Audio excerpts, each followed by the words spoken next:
Están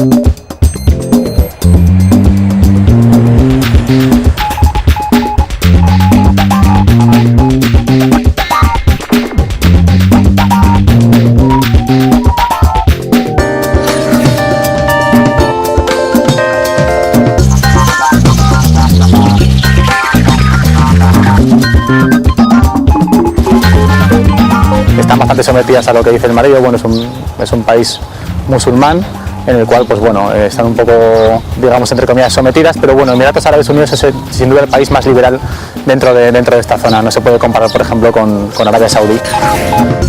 Cuando yo vine, pues este piso no estaba, esto en construcción tampoco, ni ese tampoco, este de aquí tampoco, y de estos de que se ven aquí, pues 4 o 5 de ellos tampoco estaban. O sea que construyen aquí a toda velocidad.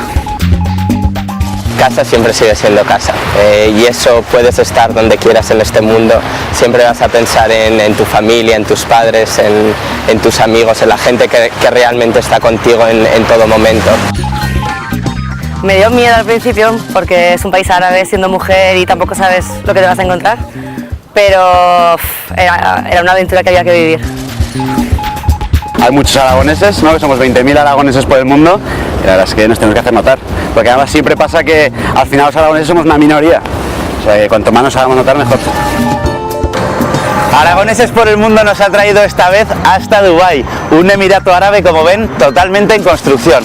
De hecho, hay un dato que parece increíble, pero que es cierto. Aquí se encuentran el 25% de las grúas de todo el mundo, y aquí se va a construir el edificio más alto de todo el planeta, ese que están viendo ahora mismo.